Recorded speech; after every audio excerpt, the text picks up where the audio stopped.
제가 조리대기를 하고 있는데 어떤 아줌마가 말을 걸어왔어요. 저에게 핸드폰을 주면서 혹시 이거 전화 좀 받아줄 수 있냐 뭐 이런 얘기였는데, 아니 갑자기 이게 뭔 소린가 해서 이제 봤더니 쿠팡 고객센터에서 전화가 왔는데 이게 자기 아들 명의라 받기가 좀 그렇다는 거예요. 근데 고객센터에서 온 전화가 끊기더니 다시 추가로 전화가 오지는 않더라고요. 그래서 굳이 왜 아들 명의로 이렇게 배달을 하느냐 물었는데, 사실 자기가 기초수급자래요. 저는 이걸 너무 당당하게 얘기해서 놀랐습니다. 제가 그거 듣고 조금이라도 도와주려고 한 그런 마음을 품었다는 걸 솔직히 엄청나게 후회했습니다. 근데 이런 사람들 지금 배달판에 진짜 많을 거예요. 왜? 플랫폼사도 정부도 아무도 제대로 검사를 안 하니까. 네, 안녕하세요. 대행자입니다. 요즘 배달 관련 뉴스가 뜨는 걸 보면 진짜 머리가 어질어질해요. 제가 몇 번 다뤘던 불법 외국인 배달 라이더부터 요즘은 또 미성년자 라이더들이 배달하다가 걸리고, 이제는 일을 못하게 법으로 막고 있지만 성범죄자도 배달 일을 한다고 한때 또 난리가 났었죠. 그래서 오늘은 이 불법 채용 문제부터 개인정보 유출 문제의 심각성, 그리고 대체 이 원인은 무엇인지까지 한번 자세히 다뤄보도록 할게요. 그리고 제가 입은 이 NTV 배달조끼 보이시죠? 제가 이거 직접 돈 주고 산 내돈내산인데 입어보니까 너무 좋아서 요즘 구독자분들에게 강력하게 추천하고 있습니다. 혹시 제품 정보가 궁금하신 분들은 화면 왼쪽 아래 나오는 제품 보기 여기 클릭해 주시면 됩니다. 자, 그러면 본격적으로 본론으로 들어가 보도록 할게요. 아무리 배민이나 쿠팡이 앞으로 이런 불법적인 사람들 절대로 배달일 못하게 막겠습니다 이렇게 엄포를 놔도 사실상 전혀 고쳐지질 않죠. 왜냐하면 이런 문제가 일어나는 곳이 배민 쿠팡이 아니라 그 밑에 있는 협력 하청업체이기 때문이죠. 또 결국 이 지겨운 플러스 얘기를 할 수밖에 없는데, 일부 지사들에서 불법 채용을 하는 게 이 모든 문제의 원흉이 됩니다. 배민 쿠팡은 이런 문제에 대한 책임 소재를 철저하게 거부하면서 이 모든 건 각 지사의 잘못이라는 태도를 취하고 있죠. 아무리 불법 외국인, 미성년자, 성범죄자의 가입을 금지시켜도 이러한 사업구조, 책임 소재가 유지되는 한 허울만 있는 그런 제재일 뿐입니다. 네, 이걸 더 자세히 들어가 보면 불법 채용, 그것을 가능하게 하는 게 명의도용이라는 걸 우린 알 수 있죠. 그리고 이런 모든 불법 과정을 돕는 게 바로 일부 플러스 지사장들이고요.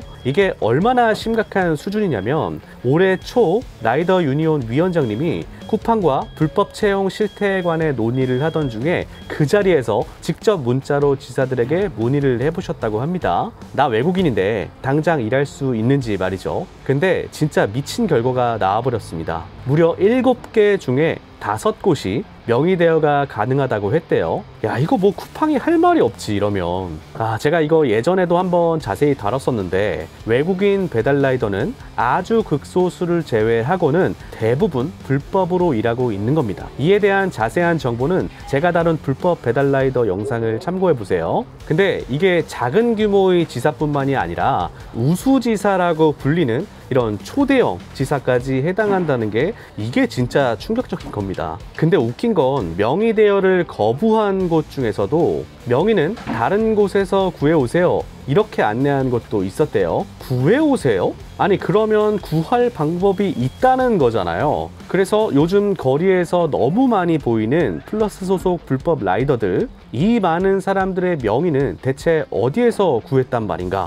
저는 이게 궁금해지더라고요. 우리가 뉴스나 기사에서 자주 접하다시피 다양한 불법 업체, 업소에서 명의를 모아놓고 이렇게 쓰고 있죠. 꽤는 가족이나 친인척들의 명의를 가져오기도 하겠고, 또 뭐 지인의 지인 이런 식으로 소개를 하기도 한답니다. 심지어 불황자들에게 돈 좀 쥐어주고 명의만 패우기도 한대요. 그리고 왜 알바몬 같은 데 보면 고수익 알바, 업무 강도 낮음 뭐 이런 식으로 홍보해서 알바 모집하는 거 있잖아요. 그런 데에서도 사회 초년생을 대상으로 명의매매가 이루어지고 있기도 한다고 하네요. 또 요즘은 워낙 온라인 커뮤니티가 잘 운영되고 이용하는 사람도 많으니까 거기에서 거래가 많이 되기도 하고, 특히 요즘 문제가 좀 많이 되고 있는 대화 기록이나 접선 흔적이 전혀 남지 않는 텔레그램에서 이런 불법 거래가 아주 흔하게 일어난다고 합니다. 그런데 일반인이 이런 걸 직접 하기가 어려우니까 이런 걸 전문적으로 하는 명의대여 전문 알선 업체 뭐 이런 데나 브로커를 통해서 대량으로 넘겨받기도 한대요. 이거 한번 보세요. 이게 배달 커뮤니티에 떠도는 그런 사진인데, 이게 진짜라면 몇십 개가 아니라 몇백 개 수준으로 배달 명의가 거래되고 있다는 거죠.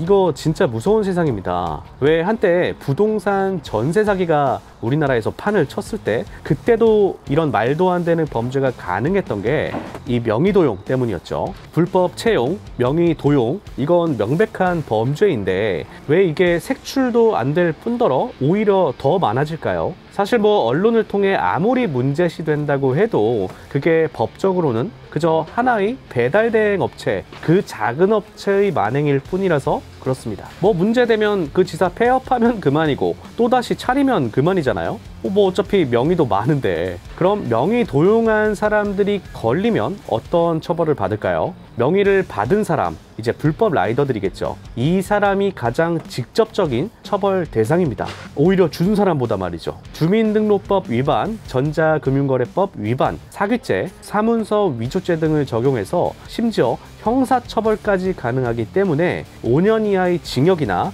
5천만 원 이하의 벌금까지 낼 수 있다고 해요. 또 명의를 보유하고 뿌린 조직의 대표는 역시 조세포탈죄부터 사기죄까지 적용이 될 수가 있고, 명의 대여를 한 사실이 반복될수록 또 다수의 명의를 썼을수록 이게 중형이 될 가능성이 높겠죠. 그리고 징역 3년 수준 정도라고 해요. 이뿐만이 아니라 명의를 준 사람도 공범이나 방조죄가 적용될 수 있다고 해요. 특히 그 명의를 통해 만약 범죄나 사기가 이루어진 경우면 당연히 더 무겁게 처벌이 될 겁니다. 네, 지금껏 배민과 쿠팡은 이런 문제가 일어난 곳, 그리고 그 모든 책임은 하청지사에 있다며 발뺌을 할 수 있었지만 앞으로는 그게 좀 어려워질 겁니다. 왜냐하면 노란봉투법이 강화될 가능성이 높기 때문이죠. 노란봉투법에 의하면 하청이 원청의 지배 아래에 있다는 게 입증이 됐을 때 원청이 사용자가 됩니다. 그러니까 하청의 주인으로 인정이 되는 거죠. 쉽게 말해 이제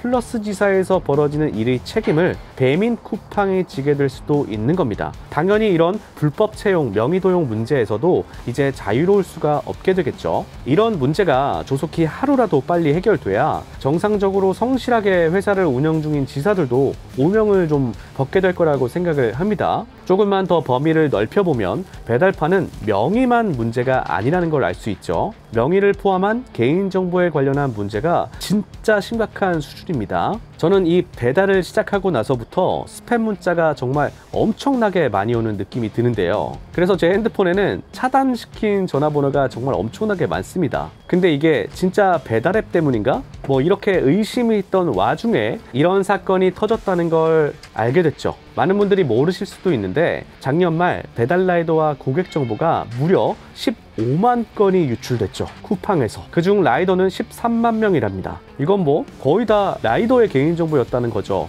우리들의 이름, 전화번호가 음식점에 넘겨졌다고 해요. 그래서 결국 쿠팡은 과징금 15억 원을 때려맞았습니다. 근데 이게 우리나라뿐만 아니라 2016년에 미국에서도 일어났죠. 대규모 플랫폼 중 하나인 우버는 해커들에게 서버가 뚫려서 무려 5,700만 명의 정보가 넘어갔대요. 근데 이걸 해커들한테 돈을 주면서 야, 이거 사건을 좀 조용하게 은폐해보자 이렇게 했는데 이게 걸려가지고 결국 엄청난 사회적 이슈가 되었습니다. 그래서 우리 돈으로 무려 1,600억 원에 달하는 벌금을 냈다고 해요. 미국은 개인정보 문제를 이렇게 심각하게 보고 있는 거죠. 근데 이게 플랫폼 노동 쪽이 확실히 개인정보에 더 취약한 것 같아요. 그리고 제가 제일 어이없는 건 바로 이겁니다. 위치 정보 접근 권한, 이거 아시죠? 이걸 왜 항상 허용으로 하게끔 하냐 이겁니다.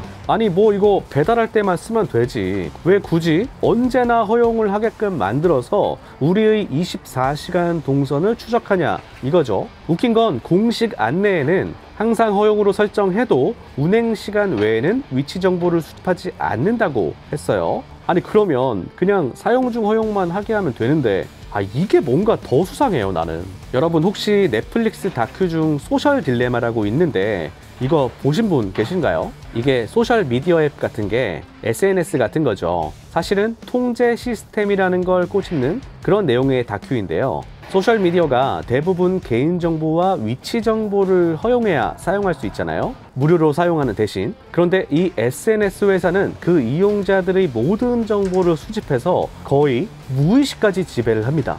이 사람은 집이 어디인데 늘 가는 동선이 뭐 이러니까 이 중간쯤에 이런 선택을 하게끔 이런 광고를 넣자. 이런 식으로 아주 교묘하게 사람들을 통제하는 겁니다. 간접적인 지휘 통제인 거죠. 그래서 원하는 결과, 곧 돈을 얻는 겁니다. 이게 바로 그들의 수익 모델인 거죠. 결국 고객 정보 데이터는 다 돈인 겁니다. 그래서 이런 개인정보가 유출된다는 건 우리의 모든 것이 유출되는 것과 똑같은 겁니다. 근데 배민과 쿠팡도 사실 다를 바가 없다고 볼 수 있죠. 심지어 강제성까지 갖고 있어서 이걸 수락을 안 하면 일 자체를 시작할 수가 없잖아요. 그러니까 우리는 아주 자연스럽게 통제를 당하고 있는 거죠. 통제 당하고 있는 것도 모른 채 말입니다. 그럼 구체적으로 우리의 이런 개인정보, 특히 위치 정보를 갖고 배민 쿠팡은 대체 뭘 얻으려고 하느냐, 뭔 이득이 있냐, 이런 게 궁금하실 텐데 뭐 표면적으로는 동시 수행하는 걸 잡으려고 한다는 의견도 있지만 사실 그것보다는 앱을 끄고 다른 앱을 사용할 때의 동선을 주시하고 있다는 생각이 듭니다. 이 라이더가 이런 코스를 자주 가네, 이 라이더는 장거리를 많이 가네, 이런 식으로 위치 정보에 대한 정보를 수집해서 통계를 내고 그런 개인적인 선호 동선을 맞춰서 최저 단가로 한번 콜을 던져보는 거죠. 왜 우리도 자주 가던 길이면 뭐 특히 콜이 없을 때는 단가가 좀 낮아도 그냥 뭐 받아보지 뭐 이렇게 생각할 때 있잖아요. 이런 식으로 최저 단가를 해소시킬 수 있는 환경을 조성하려고 내 위치 항상 허용을 강제하고 있는 게 아닌가, 이런 의심이 든다는 거죠. 저 같은 경우는 특히 배민이 유독 쿠팡에서 배달한 코스랑 거의 비슷하게 주는데 꼭 그럴 때는 유난히 저단가로 주는 그런 느낌을 받고 있거든요. 이뿐만이 아니죠. 이 라이더는 우리 앱만 사용하는 충성도가 높은 라이더인지 아닌지 뭐 그런 것도 확인할 수 있겠고요. 그걸 알 수 있다면 당연히 그런 사람을 색출해서 아주 쉽고 간편하게 다룰 수 있는 방법을 적용할 테죠. 근데 그래서 그런 걸까요? 요즘은 동선과 수익 그리고 미션과 같은 조건이 같은 시간 같은 지역에서 일을 해도 이 차이가 너무 크다는 그런 느낌이 듭니다. 예전보다 말이죠. 결국 이 모든 걸 종합해 보면 배민과 쿠팡은 가장 교묘하게 우리를 지휘 통제할 수 있는 시스템을 구축하고 있다고 추측할 수도 있는 겁니다. 요즘에는 한 발 더 나아가서 아예 대놓고 개인정보로 장난치는 그런 하청업체도 있다고 해요. 물론 이건 아주 일부의 플러스 지사인 것 같긴 합니다. 이 역시도 라이더 유니온에 제보된 사례라고 하는데요. 어떤 라이더가 플러스 지사에 가입해서 한참 일을 하다가 사정상 플러스를 탈퇴해야 하는 그런 상황이 되었대요. 근데 지사장은 탈퇴 처리가 어렵다고 했고 알고 보니 그 라이더의 명의가 어디 저기 이름도 모르는 지방도시에 속한 플러스 지사로 가입이 되어 있더랍니다. 결국 그 라이더분은 배민 커넥트도 못하고 다른 플러스 지사로 옮기지도 못하고 이거 꼼짝없이 그 지사의 발목이 묶여버린 겁니다. 개인정보가 협박 수단이 될 수 있다는 거죠. 개인정보를 통해 강제 노역을 시킨다?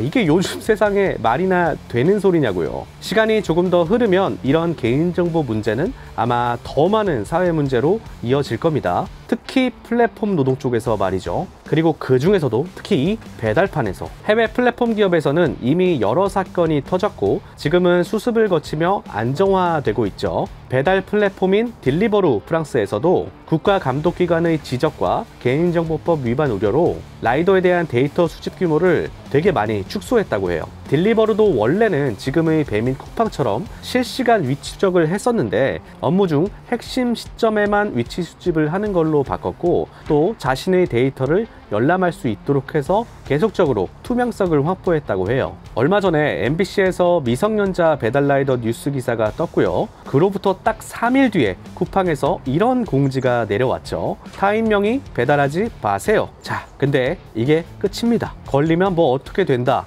어떤 제재가 있을 것이다, 이런 말이 거의 없습니다. 말 그대로 그냥 캠페인인 거죠. 자, 여기에서 알 수 있는 건 뉴스가 뜨고 배달라이더나 시민들이 난리를 쳐야만 이렇게 조금이나마 개선이 된다는 거예요. 아무리 플랫폼 노동 쪽이 단합이 안 되고 이렇게 좀 수동적인 입장이라고 해도 최소한의 문제의식을 지니고 요구해야 할 것은 요구해야 합니다. 그리고 배민 쿠팡도 경영 전략은 자유롭게 펼치되 누군가가 좀 이렇게 피해를 입게 되는 건 최대한 좀 배제해야겠죠. 앞서 말한 텔레그램 플랫폼 CEO도 이런 각종 문제, 범죄를 방치했다는 혐의로 체포됐습니다. 제발 큰 문제 없게 배달판이 최소한 범죄판이 되지는 않게 다 같이 노력해야 할 필요가 있겠습니다. 네, 오늘은 불법 채용 문제부터 개인정보 유출 문제의 심각성, 그리고 대체 이 원인은 무엇인지까지 알아봤습니다. 긴 영상 시청해 주셔서 감사드리고요. 앞으로 더 유익한 영상으로 찾아뵙도록 하겠습니다. 지금까지 대행자였습니다. 감사합니다.